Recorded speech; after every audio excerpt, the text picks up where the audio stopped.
Hi everyone, నేను మీ పవన్ని. Welcome back to our channel GPK shorts and entertainment. Content is ours, entertainment is yours. అందరికీ ఒక పెద్ద హాయ్ అండి. ఆఫ్టర్ లాంగ్ గ్యాప్, అవునండి, చాలా గ్యాప్ వచ్చింది కదా. నా హెల్త్ ప్రాబ్లం వల్ల ఒక సర్జరీ జరిగింది అండ్ ఐఎమ్ 80% ఆల్రెడీ నౌ. ఇంకొంచెం ట్రీట్మెంట్ రిమైనింగ్ ఉంది. I'm okay now. చాలా రోజులైందండి థియేటర్ ఎక్స్పీరియన్స్లో మూవీ చూసి. బట్ కొంచెం టైం తీసుకున్నా సరే నెక్స్ట్ వీడియోస్ నుంచి మాత్రం మంచి కంటెంట్తో మీ ముందుకు వస్తానండి. అది నా గ్యారంటీ. ఎనీవే, చాలా గ్యాప్ తర్వాత ఓటీటీలో మలయాళం మూవీ ఐడెంటిటీ అనే మూవీ చూశానండి. ఈ మూవీ గురించి సింపుల్గా చెప్పాలంటే మలయాళం స్టైల్లో at the end of the movie మనల్ని 100% సాటిస్ఫై చేస్తుంది.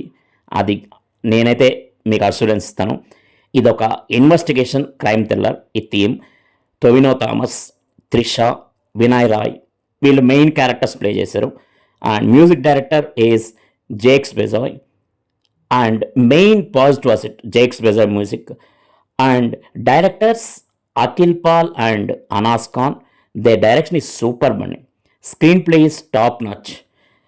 ఈ మూవీలో అన్ని మలయాళ మూవీలాగే కొంచెం స్క్రీన్ ప్లేని మనం ఓన్ చేసుకోవడానికి టైం పడుతుంది. అంటే వెంటనే మలయాళ మూవీస్లో దేంట్లో అయినా సరే వెంటనే మనం ఓన్ చేసుకోలేం, కొంచెం ఓపికగా చూడాలి.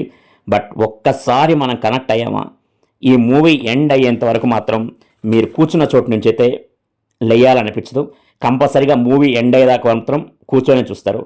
టొవినో థామస్ అండ్ వినయ్ రాయ్. వినయ్ రాయ్ అంటే మనకు తెలుసు, he's a best corporate villain మనకు తెలిసినట్టు. And doctor Varun doctor and Hanuman, detective విశాల్ది. సో వీటిలన్నింటిలో చాలా బాగా చేశాడు. సో వీళ్ళిద్దరి మధ్య మౌస్ అండ్ క్యాట్ గేమ్ చాలా బాగుంటుంది. అండ్ వినయ్ రాయ్ చూడంగానే మనం ఓహో ఇతను విలన్ కావాలని అనుకుంటాం జనరల్గా. కానీ మూవీలో స్క్రీన్ ప్లే ఎలా ఉంటుందంటే టొవినో థామస్ కాసేపు మనం విలన్ అనుకుంటాం అండ్ వినయ్ రాయ్ కొంచెం సేపు విలన్ అనుకుంటాం. సో ఇలా ఫైనల్గా మన బ్రెయిన్తో గేమ్ ఆడుకుంటుంది మూవీ. ఫైనల్గా లాస్ట్ హాఫ్ అన్ అవర్లో ఎవరు విలన్ అనేది తెలుస్తుంది.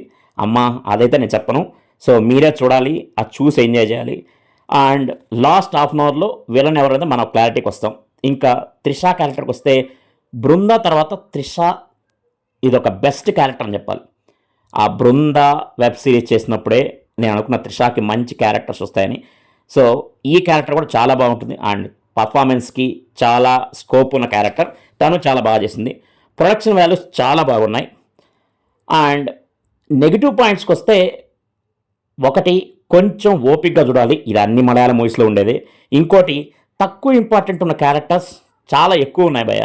వీటి వల్ల మనకు కొంచెం కన్ఫ్యూజ్గా ఉంటుంది అంతే. మిగతావన్నీ పక్కన పెడితే నా విషయంలో ఈ మూవీ సూపర్. నేనిచ్చే రేటింగ్ 4/5. హ్యాపీగా ఈ వీకెండ్ G5లో